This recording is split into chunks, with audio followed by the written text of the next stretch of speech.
오늘 본문 말씀 요한복음 10장 1절부터 6절까지의 말씀 다 같이 읽겠습니다. 네, 찾았으면 다 같이 읽겠습니다. 내가 진실로 진실로 너희에게 이르노니 문을 통하여 양의 우리에 들어가지 아니하고 다른 데로 넘어가는 자는 절도며 강도요 문으로 들어가는 이는 양의 목자라. 움직이는 그를 위하여 문을 열고 양은 그의 음성을 듣나니 그가 자기 양의 이름을 각각 불러 인도하여 내느니라. 자기 양을 다 내놓은 후에 앞서가면 양들이 그의 음성을 아는 거로 따라오되 타인의 음성은 알지 못하는 거로 타인을 따르지 아니하고 도리어 도망하느니라. 예수께서 이 비유로 그들에게 말씀하셨으나 그들은 그가 하신 말씀이 무엇인지 알지 못하니라. 아멘. 이 시간 찬양대 나오셔서 주께 가오니 찬양하시겠습니다.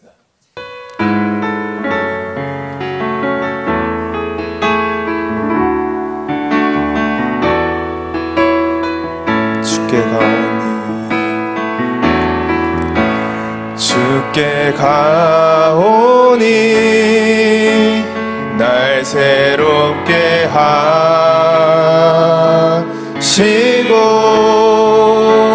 주의 은혜를 부어주소서.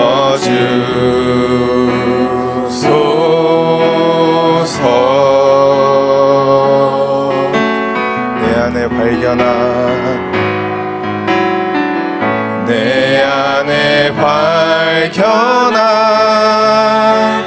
나의 연약함 모두 벗어지리라.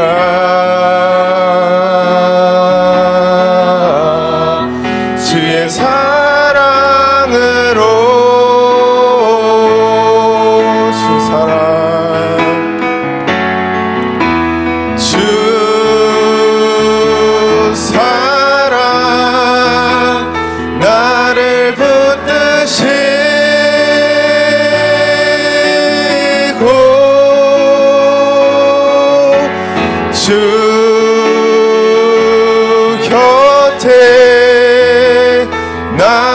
이끄소서. 독수리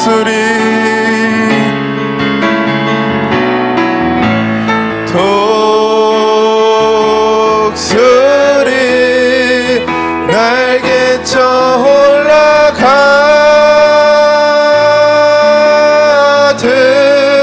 나 주님과 함께 일어나 걸으리.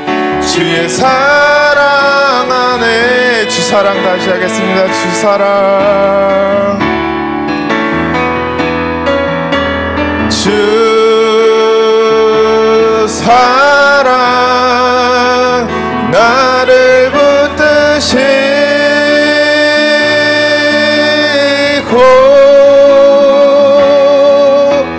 주 곁에 날 이끄소서. 독수리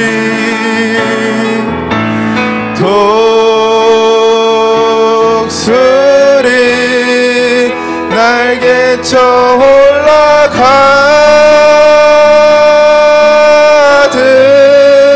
나 주님과 함께 일어나 걸으리. 주의 사랑 안에.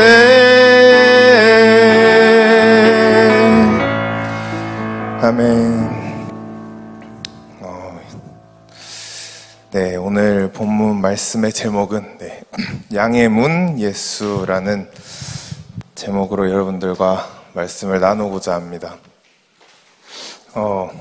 저도 되게 갑작스럽게 부탁을 김원아 목사님께 받아서 솔직히 저도 나름 개인적으로 주일 예배는 그래도 무조건 목사님이 하셔야 된다는, 그게 또 맞는 것이고 그렇게 생각하고 있었는데 아직 신학교 끝나지도 않았지만 갑자기 저에게 주일 예배를 부탁하셔서 좀 많이 당황스러웠는데 정말 상황이 이렇게 돼서 제가 살면서 처음으로 주일 예배를 맡게 되었습니다. 되게 처음에 많이 당황스러웠지만 그래도 어차피 나중에 해야 할 일이니까 미리 연습한다 생각하고 준비를 했습니다.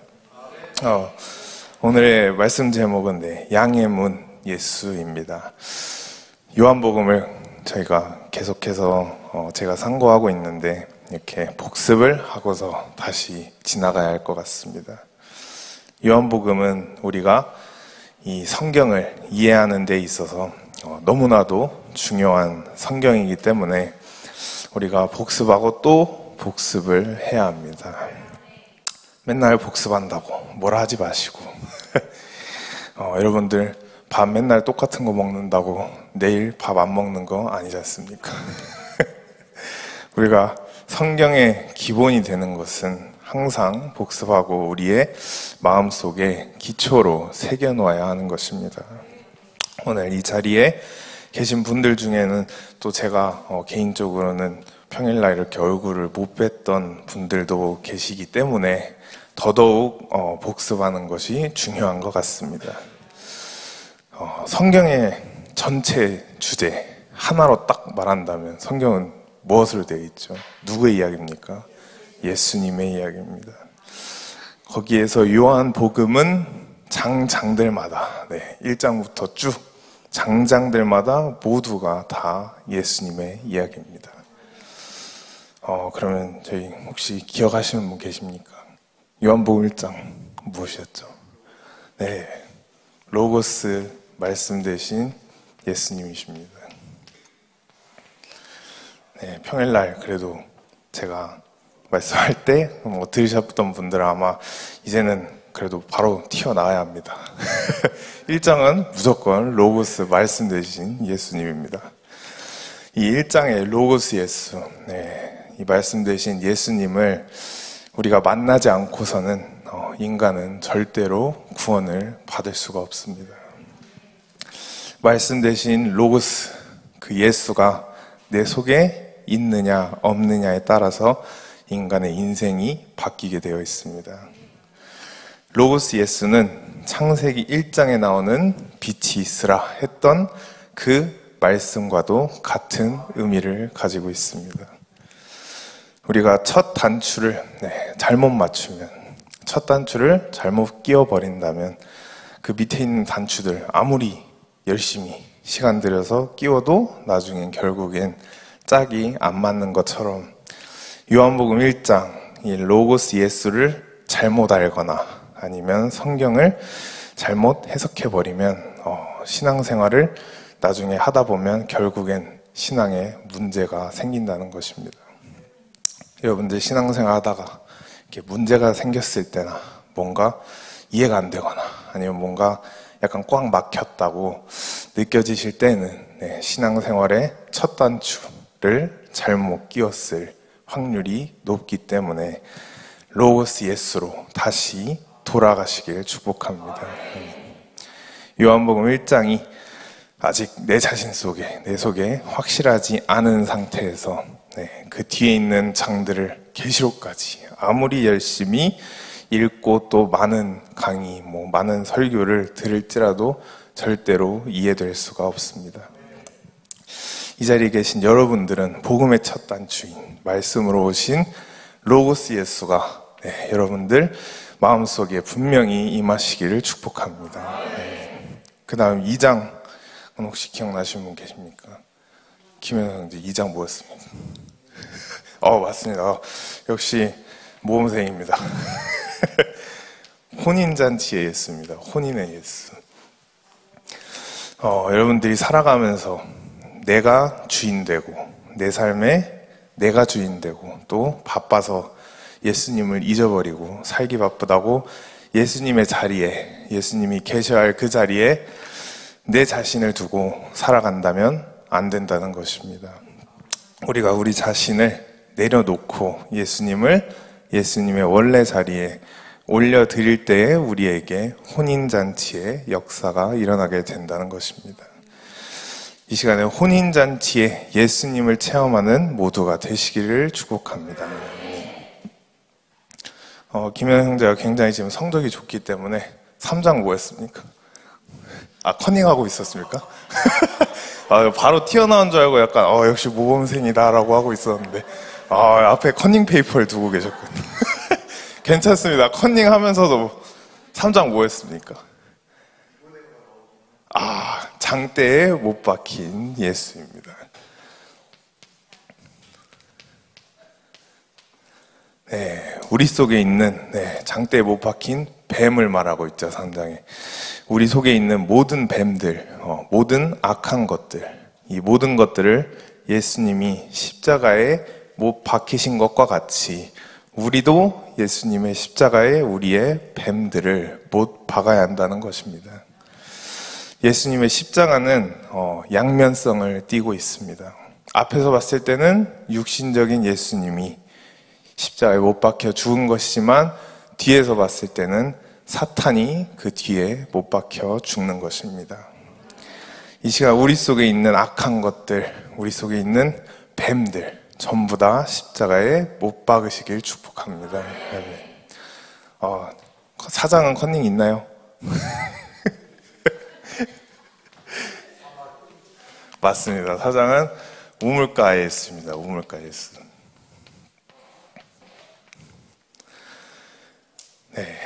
우리가 살면서 아무리 이 땅의 것을 추구해도 인간은 결국은 목마를 수밖에 없다는 것입니다.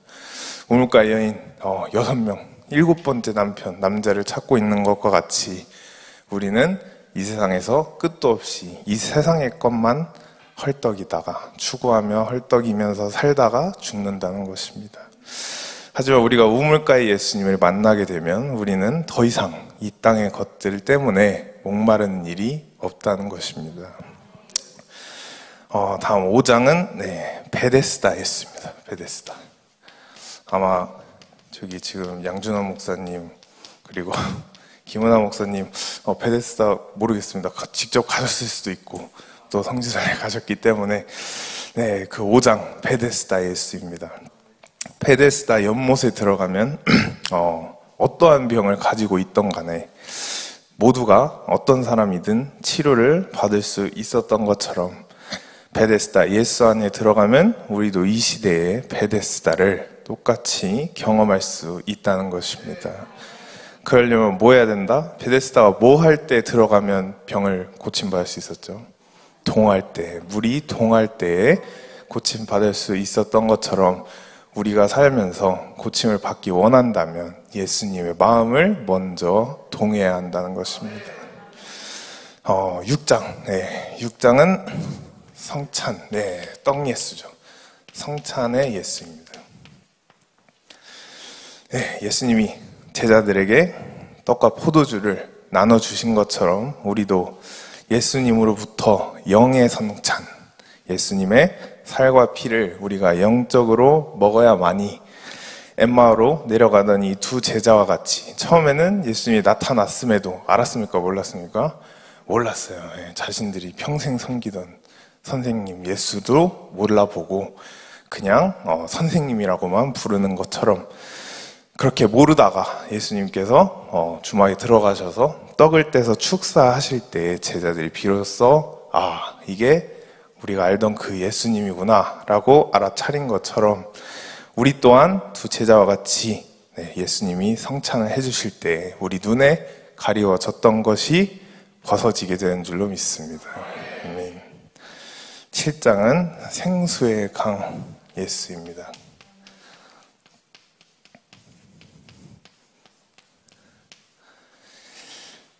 예수 안에 있을 때 비로소 우리 속에 생수의 강이 넘쳐 흐르는 줄로 믿습니다. 항상 생수의 강으로 여러분들 심령이 충만하시길 축복합니다. 8장 아버지 예수입니다. 아버지 되시는 예수님.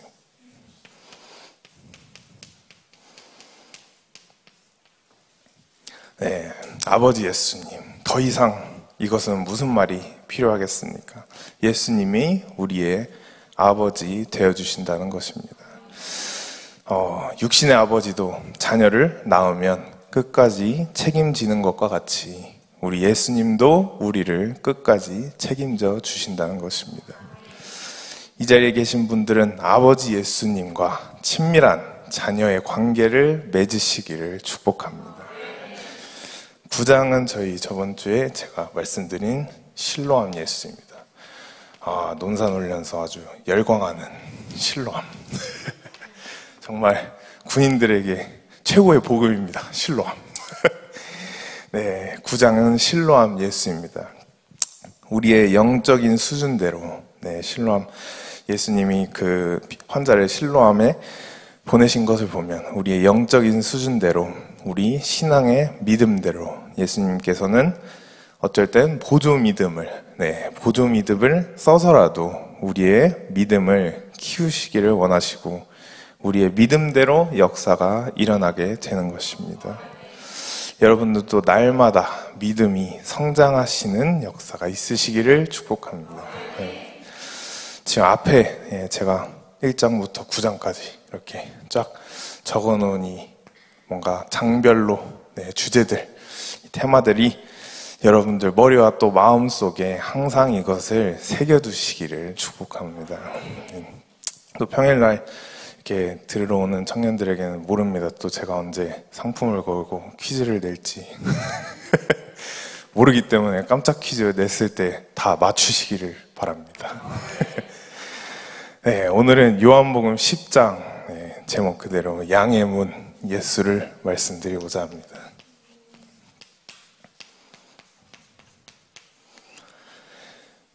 이 양의 문 예수를 들을 때는 앞에서 들었던 거와는 조금 다르게 여러분들이 머릿속에 좀 상황을 그려놓고 들으시면 더 이해하시기가 편하실 것입니다. 우리가 읽는 지금 이 성경은 원래 이스라엘 사람들이 무엇으로 기록하였죠? 이스라엘 사람들 언어가 히브리어입니다. 그래서 원래 성경은 히브리어로 기록되어 있습니다. 그것이 나중에 다른 나라로 복음이 가면서 이렇게 라틴어, 헬라어로 한번 바뀌고, 또 그것을 이제 영국에 살던 청교도인들이 미국으로 개척하면서 그게 이제 결국은 영어 성경으로 바뀌고, 또 그 영어 성경이 우리나라의 1905년도 평양에 넘어와서 비로소 한글 성경으로 번역되는 지금 우리가 읽는 이 한글 성경이 되었습니다. 그렇기 때문에 성경에 나오고 있는 이러한 환경들, 문화들, 성경 얘기에 나오고 있는 모든 관습들, 이러한 것들이 전부 다 원래 어디 나라 거라고요? 이스라엘 나라 것이라는 겁니다. 그래서 우리가 읽을 때 우리나라식으로 그냥 우리 지금 상황으로 이해하고 읽는 것이 아니라 이스라엘식으로 이해하고 읽어야지만 성경에 나오는 이야기들을 우리가 헷갈리지 않고 또 오해하지 않고 읽을 수 있다는 것입니다. 성경에 나온 내용들을 어떤 분들은 잘못 해석해버려서 신앙이 정말 좋던 사람들도 막 신앙이 무너지고, 교회 정말 열심히 나오던 사람들도 성경 한 구절 잘못 해석해버려가지고 그냥 옆에 이단에 빠져버리고 신천지로 넘어가고, 이러한 사건들이 너무나도 많습니다. 이것이 다 왜 그렇습니까? 성경을 제대로 이해하지 못했기 때문에 그런 것입니다. 그렇게 이스라엘 시대 때에는 그 시대만의 문화와 또 그 시대만의 방식이라는 것이 있었습니다. 모든 나라가 존재하려면 지금 우리나라와 같이 지금 지구상에 있는 모든 나라와 같이 한 나라가 존재를 한다는 것은 전쟁이라는 것은 피할 수 없는 요소입니다. 한 나라가 세워졌다. 그 나라가 지금까지도 계속 유지되고 계속 평화롭게 지속되어 간다. 그것은 그 나라가 이미 전쟁의 경험이 있다고 보아도 과언이 아닙니다. 전쟁 없이 나라가 세워지거나 혹은 전쟁 없이, 무력 다툼 없이 나라의 평화가 오는 일은 역사를 찾아봐도 정말 찾기 힘든 사례입니다. 우리나라는 전쟁이라고 할 것도 없이, 그죠? 외부로부터 항상 과거로부터 침략받아오던 가슴 아픈 역사를 지니고 있는 나라가 우리 대한민국입니다. 우리가 왜 그랬습니까? 여러 가지 이유들이 있지만 그죠? 핵심적으로는 우리나라의 결국엔 군대, 국방력이 약했기 때문에 결국은 외부인들이 우리나라임에도 그냥 자기네들 집처럼 들락날락 해버리는 것입니다. 그걸 막을 수 있는 군대가 없으니까. 그렇기 때문에 우리는 우리나라를 무조건 지켜야 하는 줄로 믿습니다. 그렇게 이스라엘 또한 하나님께서 항상 그 주변에 미국과 같은 강대국들을 옆에 두시고서 이 이스라엘의 역사를 이끌어 가셨습니다. 그렇기 때문에 이스라엘도 언제 갑자기 이 전쟁이라는 것이 일어날 줄 모르는 이 상황으로 지내면서 하나님과 관계가 좋을 때는 나라의 평화가 있고 또 개인의 번성이 있지만 하나님과의 관계가 조금이라도 틀어지면 하나님께서 주변에 있는 강대국들을 시키셔서 이스라엘을 혼내시게 되는 것입니다. 우리나라는 전쟁할 때 필수적인 전략 요소가 있습니다. 우리나라 지형이 무엇으로 제일 많이 이루어져 있습니까? 네, 산으로 제일 많이 이루어져 있습니다. 우리나라는 산맥들 위주로 이렇게 형성되어 있는 지형들이 굉장히 많습니다. 여러분들 조금만 나가면 크고 작은 산들이 있고 실제로 뭐 장이동에서도 그냥 크고 작은 돌산이라고 하는데 제가 어릴 때 많이 놀러 갔던 크고 작은 산들이 한국 지형에 굉장히 많이 있습니다. 그리고 그 산들을 그냥 사람들이 등산도 다니고 놀러도 가고 하고 있습니다. 그렇기 때문에 우리나라에서 만약 전쟁이 났다, 오늘 당장 전쟁이 났다 그러면 어딜 제일 먼저 공략해야 할까요? 고지, 산 높이 있는 고지를 제일 먼저 공략해야 합니다.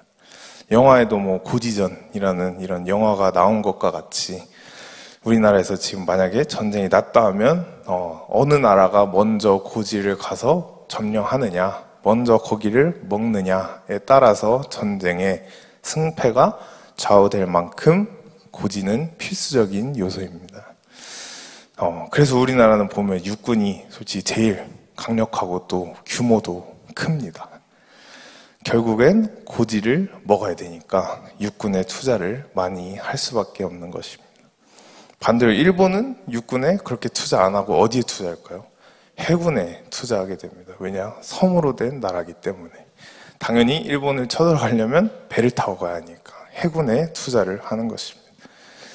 제가 강원도에서 군생활을 했었는데 정말 어디 나왔는지, 군대 어디 나왔는지 쉽게 알아차릴 수 있는 방법이 그냥 군대 갔다 오신 분에게 그냥 아주 이 산 놀러 가자 만약에 했는데 반응이 산 쳐다보기도 싫다고 산 생각하기도 싫다. 저도 지금 그냥 지나가다 산 보이면 눈을 딴 데로 돌립니다. 왜 그런지 아십니까? 군생활을 산에서 했기 때문에 아침만 뜨면은 뭐 여기 현역분 계셔서 아시겠지만 아침마다 뜨면은 산 뛰라 그러고 오후에 밥 먹고 또 산 뛰라 그러고 그래서 산과는 굉장히 악연이 있는데 그만큼 우리나라에 산이 아주 필수적인 존재라는 것입니다. 이렇게 우리나라의 전쟁은 고지를 이렇게 먹는 것이 핵심이라면 오늘날 지금 말씀에 나오는 이스라엘이 있는 이 중동 지역, 그 시대 때 중동 지역의 전쟁은 우리나라처럼 고지가 아니고 성 뺏기 전쟁이었습니다. 옛날 영화들 중에 막 재밌게 봤고 또 역사적으로도 유명한 트로이라는 영화 있습니다. 트로이. 그 헤라클레스인가요? 그 트로이라는 영화가 있는데 이 영화 보면은 막 아테네 이 군대가 트로이를 막 먹으려고 배 타고 쳐들어오는데 이제 영화 내내 성문 앞에서 막 서로 치열하게 공방을 하다가 결국에는 못 먹어서 그 성을 못 뚫어서 그 유명한 트로이 목마를 만들어서 그 성을 안쪽에서부터 이렇게 장악하는 그러한 영화인데 되게 잘 만든 것 같습니다. 옛날 영화인데도 막 역사적인 교훈도 있는 것 같고. 근데 이와 같이 성경에도 보면 수많은 성들이 나오고 있습니다. 뭐 아브라함이 봤던 살렘성, 또 여호수아 때 여리고성, 그죠? 또 도피성, 죄 지은 사람들이 피할 수 있는 도피성, 또 다윗의 예루살렘성, 모든 것이 무엇이다? 성으로 이루어져 있습니다. 성을 두고서 전쟁을 하게 되면 무엇이 핵심일 것 같습니까? 네, 성이 만약에 이렇게 동그랗게 이렇게 성이 있다 그러면 이거를 먹거나 이거랑 싸우려면 무엇이 핵심일까요? 성으로 들어가는 이 문을 먹어야 하는 것입니다. 아주 높은 성벽들을 보면 다 이렇게 돌이나 건축물들로 둘러싸여 있고 그것을 인간이 기어 올라갈 수도 없기 때문에 유일하게 여기 안으로 들어가는 통로가 뭐죠? 성문입니다. 네. 그렇기 때문에 이스라엘 시대 때 전쟁 전략의 핵심은 뭐냐? 성문을 누가 먹느냐입니다. 성문을 누가 그 문고리를 잡고 있느냐에 따라 전쟁의 승패가 달려 있습니다.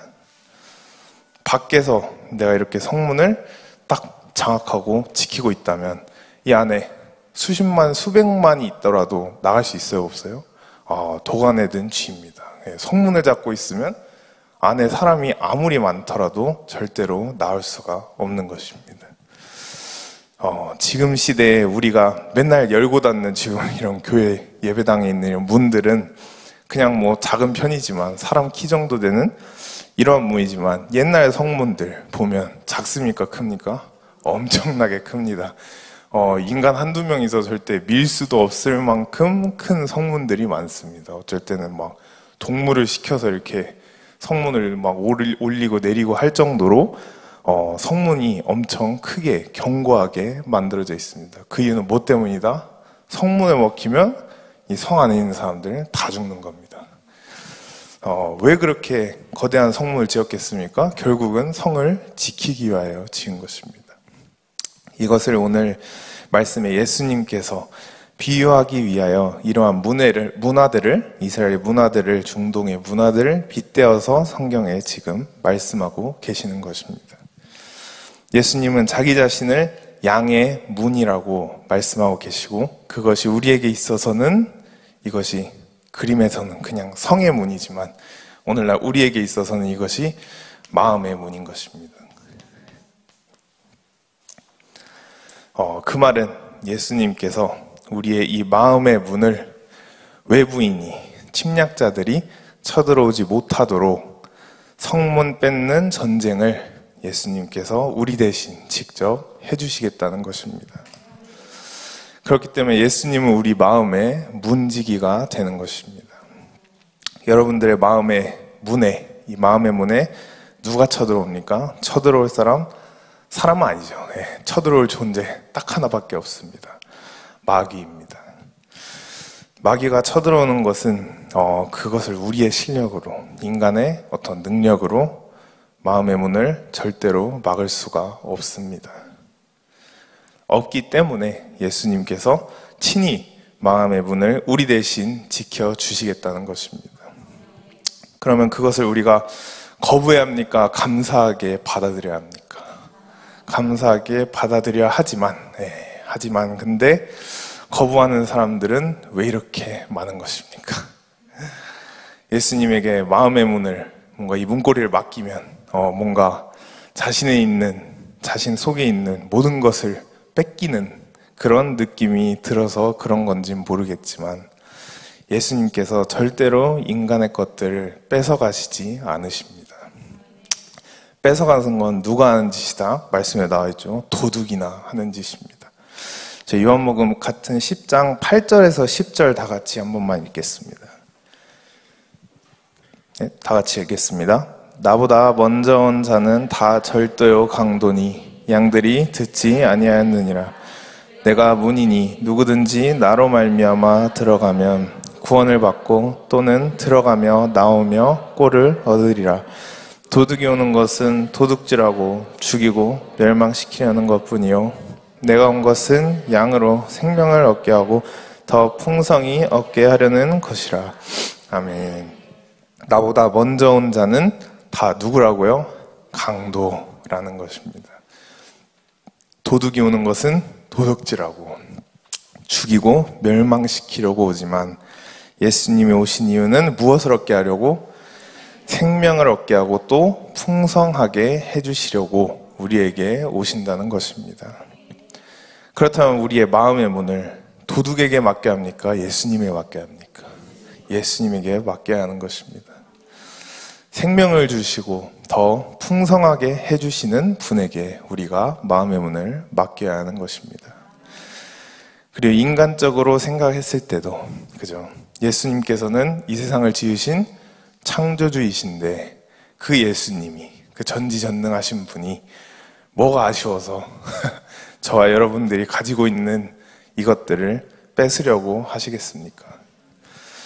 여러분들 저희 집에, 저기 뒤에 제 아들 요셉이가 자고 있긴 하지만 요셉이 같은 이 애기들이, 그죠? 이제 좀 막 기기 시작하고 이제 장난감들 가지고 놀기 시작하고 이렇게 장난감 가지고 놀고 있는데 옆에서 가만히 옆에서 요셉이 노는 거 보고 있으면 혹시 그 장난감을 내가 뺏어야겠다 라는 마음이 드시는 분 혹시 계십니까? 만약에 드신다면 그거 굉장히 문제가 있는 분이십니다. 요셉이와 수준이 비슷하신 분이든지 굉장히 문제가 있으신 분입니다. 양멜 강사 지금 밖에 왜 그거를 뺏고 싶지 않습니까? 시시하니까, 그죠? 저희들 눈에 요셉이 갖고 노는 장난감이 뭐가 중요합니까? 요셉이한테는 최고의 재미거리지만 저희한테는 그냥 시시한 장난감입니다. 요셉이 장난감 만약에 100개가 지금 제 손에 있어도 그게 저한테는 아무 의미가 있을까요, 없을까요? 아무 의미가 없습니다. 특히 저같이, 저는 약간 정리를 잘하고 이렇게 깔끔한 성격인데 저같이 정리하는 사람들에게는 요셉이 장난감 100개 그냥 짐이고 쓰레기입니다. 그지만 그래도 요셉이 장난감 제가 많이 이렇게 구해주고 있습니다. 누나를 통해서도 많이 받고 있고 한데 저는 많아질수록 뭔가 지금 되게 정신적으로 조금 혼미해지고 있는데 나름대로 집을 지금 정리하려고 애쓰고 있지만 열심히 정리해 놓으면 요셉이가 자고 나와서 1분 만에 그냥 다시 원상복귀 시켜 놓으면 굉장히 힘든 나날을 보내고 있습니다. 이와 같이 예수님의 입장에서 볼 때 저와 여러분들 가지고 있는 것, 이 땅에서 한평생 살아가면서 죽자 살자, 그죠? 읽어놓은 이 재산들, 저희가 한두 푼 모아놓은 이 재산들, 이러한 것들이 예수님 눈에서는 요셉이 장난감과도 같이 보이는 것입니다. 그럼 어떤 사람들은 예수님에게는 아무것도 그럼 아닌데, 그런 장난감 같은 것인데 왜 우리한테 이렇게 헌금하라고 하느냐, 왜 우리 것을 이렇게 요구를 하느냐 라고 물을 수도 있습니다. 하지만 헌금하는 것은 액수가 중요한 것이 아니라 우리의 마음과 진심을 보여드리는 신앙 고백으로 우리가 헌금을 하는 것입니다. 그리고 솔직히 우리가 헌금하지 않으면 이 교회가 운영이 될 수가 없고, 또 담임 목사님들 맨날 집에서 라면만 끓여 드셔야 합니다. 구약에도 보면 하나님께서 항상 하나님의 사람들, 이 레위인들을 통하여 제도를 만들어 놓으신 것처럼 오늘날도 마찬가지인 것입니다. 이렇게 내 마음에 마귀가 못 들어오도록 막아주시는 분이 누구시라고요? 예수님이십니다. 이렇게 좋으신 분이 우리의 예수님이십니다. 마귀는 뭐든지 항상 인간의 생각을 통하여 마음속으로 들어오게 됩니다. 가만히 있다가도 갑자기 악한 생각으로 우리를 충동하고 또 죄를 짓게 만드는 것이 바로 마귀입니다. 성경에 나오는 이 문을 해석해 놓은 것이 바로 창세기 4장 6절에서 7절입니다. 다 같이 한 번만 읽어보겠습니다.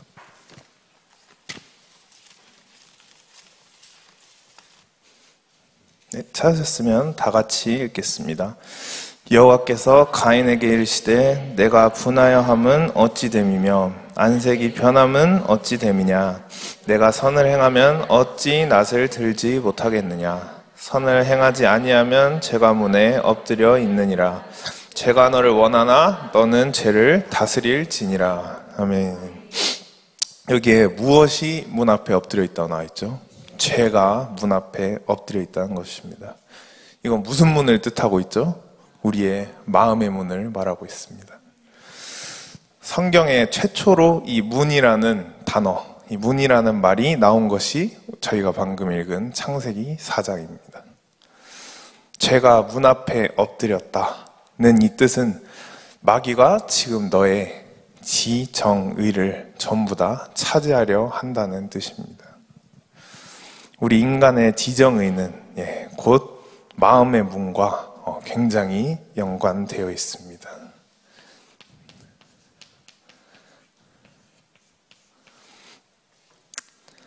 지정의가 무엇입니까? 지, 나의 생각, 정, 나의 감정, 그리고 의, 나의 의지를 뜻하고 있습니다. 내가 하는 모든 생각, 내가 느끼고 있는 모든 감정, 내가 가지고 있는 모든 의지들을 누가 주장해야 합니까? 예수님이 우리의 마음의 문을 주장하셔야 한다는 것입니다. 하지만 그렇지 못할 때에는 누가 주장한다고요? 마귀가 우리의 마음의 문에 온다는 것입니다. 하지만 우리가 살면서 악한 생각 할 때 있어요, 없어요? 있습니다. 감정으로 화내고 분노할 때 있습니까, 없습니까? 있습니다. 의도적으로도 나쁜 행동할 때 있습니다.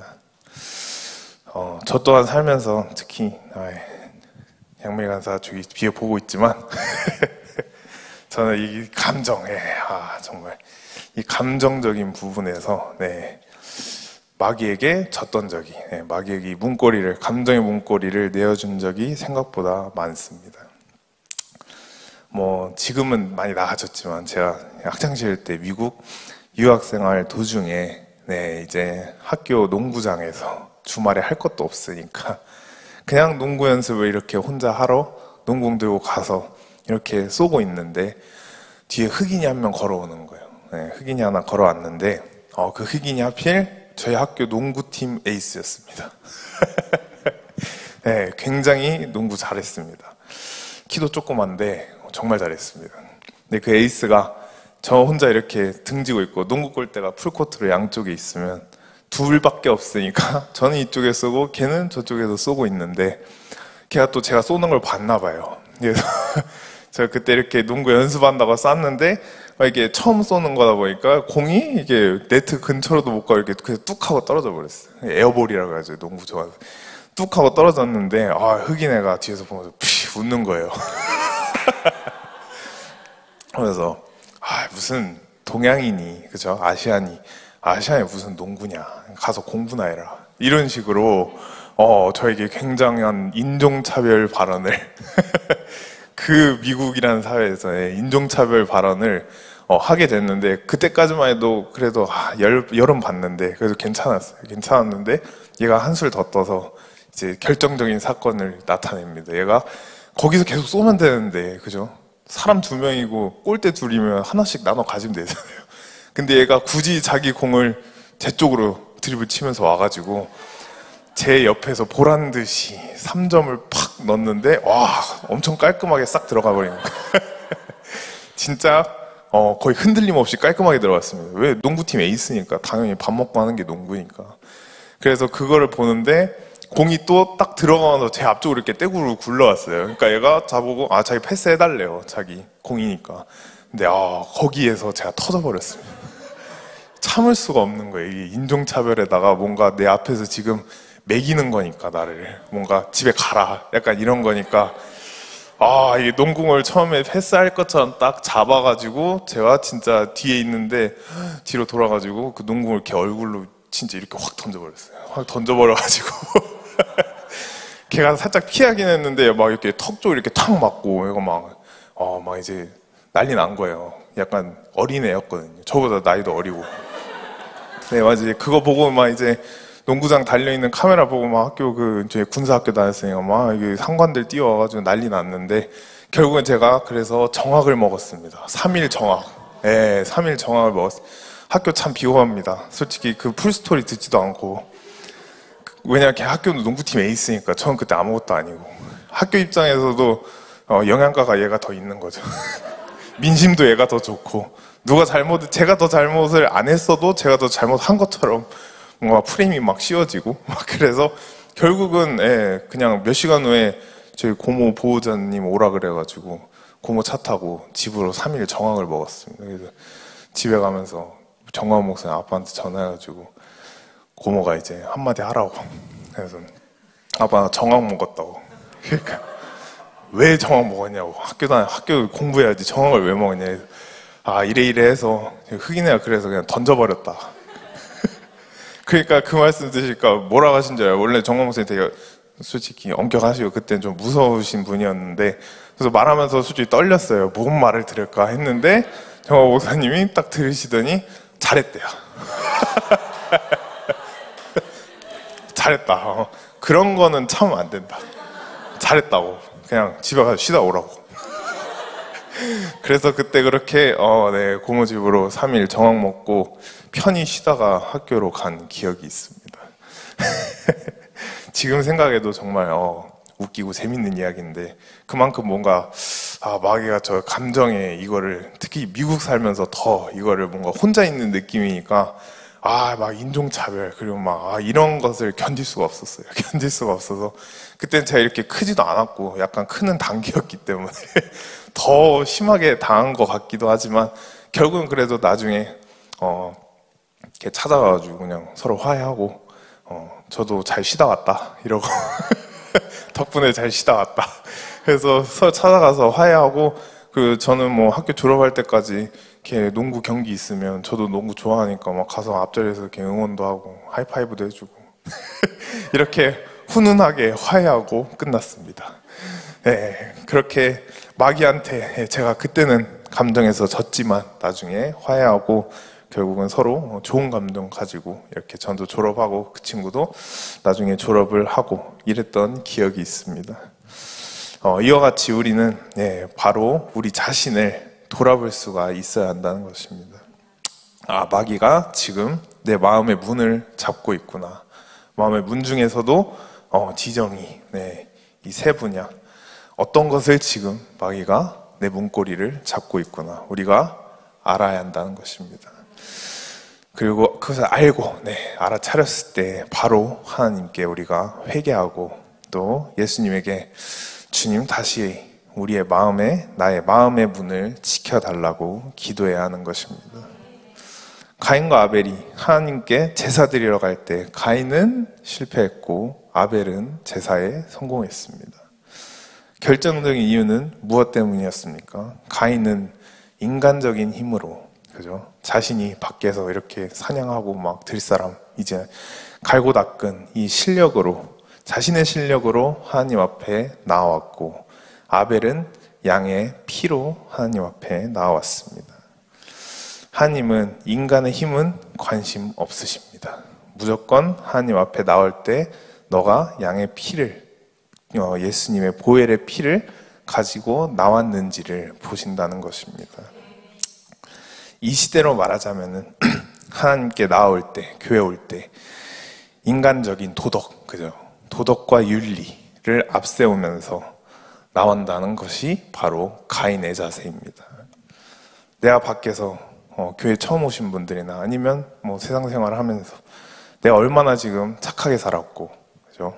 이웃 사람들에게 베풀고 막 선하게 살고 기부도 많이 하고 거짓말도 한 번도 안 치고 살았는데 하나님은 당연히 나 같은 사람을 받아주시겠지라고 생각을 하면서 교회로 나온다면 그것은 가인의 자세라는 것입니다. 죄를 그 사람에게 당신의 죄를 회개하라고 하면 뭐라 합니까? 나는 별로 세상 살면서 딱히 지은 죄가 없다. 나는 사람들 도왔고 기부 많이 했고 착하게 살았다. 이러면서 자기가 뭘 회개해야 하는지도 모르는 상황이 와버립니다. 그래서 정광훈 목사님도 계속 자주 말씀하시지만 오히려 죄가 많은 사람이 하나님께 나아오는 것이 더 쉬울 때가 많다는 것입니다. 왜냐하면 자기가 자기 자신을 돌아봐도 나는 완전 죄투성이고 술 마시고 담배 폈고 교회 오기 전에 또 거짓말하고 분내서 싸우기만 잘하는 그런 사람이기 때문에 그런 사람은 난 정말 인생 진짜 막막하고 붙잡을 거라곤 예수의 피밖에 없구나 라는 것을 인정할 때 그 사람은 아벨의 제사와도 같게 되는 것입니다. 예수의 피 같은 거 그런 거 필요 없어, 그죠? 라고 생각하는 사람이 조금만 거짓말 만약에 하나 했다고 한 것과 예수의 피를 의지하는, 그죠? 이러한 사람이 원래도 죄투성이었지만 예수의 피를 의지하는 사람이 예를 들어 폭행죄를 좀 많이 심하게, 제가 농구공 던진 것처럼 좀 심하게 다른 사람을 이렇게 폭행죄를 지은 것이랑 두 가지를 여러분에게 비교하라고 한다면 여러분들에게는 무엇이 더 큰 죄로 다가오겠습니까? 폭행죄를 보고 그게 더 큰 죄라고 하는 분들이 아마 대부분일 것입니다. 당연히 폭행죄는 사람에게, 그죠, 육신적인 피해를 입힌 거고 그것도 정신적인 피해가 될 수도 있는 거고, 하지만 거짓말은 그냥 조금만 거짓말 하나니까 우리 인간의 눈에서 봤을 때는 누가 봐도 폭행죄가 훨씬 더 큰 죄고 그것은 처벌받아야 되는 죄다 이렇게 말할 수 있지만 하나님 입장은 조금 다릅니다. 조그만한 거짓말을 했어도 그 사람은 예수의 피가 없기 때문에 죽으면 지옥을 가게 되어 있습니다. 사람을 좀 다치게 하는 이런 폭행죄를 지었어도 그 사람 속에 예수의 피가 있다면 그 사람은 회개하고 천국을 가게 되는 것입니다. 하나님 입장에서는 이 죄의 크기, 죄의 종류, 이런 것이 상관없다는 것입니다. 죄는 죄이고 그 죄를 사할 것은 오직 예수 피밖에 없다는 것입니다. 이 자리에 계신 여러분들 모두 죄를 많이 짓기 원하시면 아멘. 역시 속으신 분 없으시네요. 다들 집중해서 열심히 듣고 계시는 것 같습니다. 죄를 많이 안 지었더라도 저와 여러분들은 하나님 앞에 나의 인간의 힘을 내세우는 분들 한 명도 없으시길 축복합니다. 오늘 이 시간에도 여러분들 마음에 보혈의 피로 젖어 있어야 한다는 것입니다. 말씀을 마치면서 우리 인간은 연약한 존재들이기 때문에, 그죠? 예수님의 도움 없이는 절대로 우리의 이 마음의 문을 지키지 못하고 또 예수님의 문을 지켜주지 않으신다면 마귀가 우리의 문을 차지할 수밖에 없다고 말씀드렸습니다. 이 시간 이후로부터 우리의 지정의를, 나의 생각, 감정, 의지를 예수님에게 맡겨드리고 마음의 문을 외부로부터, 침입자로부터 단단히 지키시는 여러분들 되시기를 축복합니다. 아멘. 저희 마지막 찬양 우리를 사용하소서 한 곡 부르겠습니다.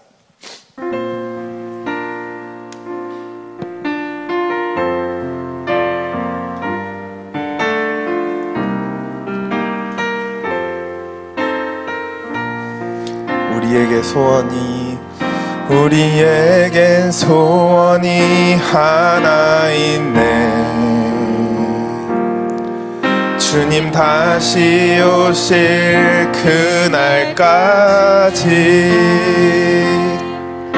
우리 가슴에 새긴 주의 십자가 사랑 나의 교회를 사랑케 하네. 주의 교회를 향한 우리 마음 희생과 포기와 가난과 고난 하물며 죽음조차 우릴 막을 수 없네. 우리 교회는 이 땅의 희망 교회를 교회되게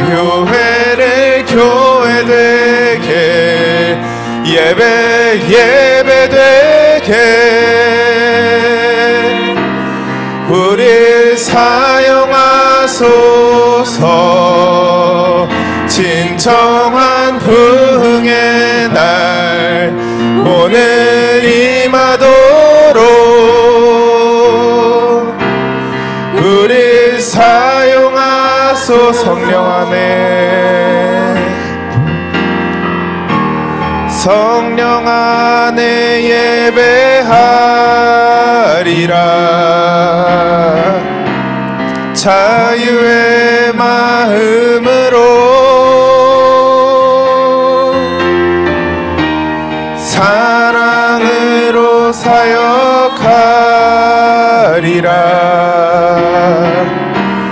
교회는 생명이니 교회를 교회되게 예배되게 우릴 사용하소서. 진정한 부흥의 날 오늘 임하도록 우릴 사용하소서. 마지막으로 하겠습니다. 교회를 교회되게 교회를 교회되게 예배되게 우릴 사용하소서. 진정한 부흥의 날 오늘 임하도록 우릴 사용하소서.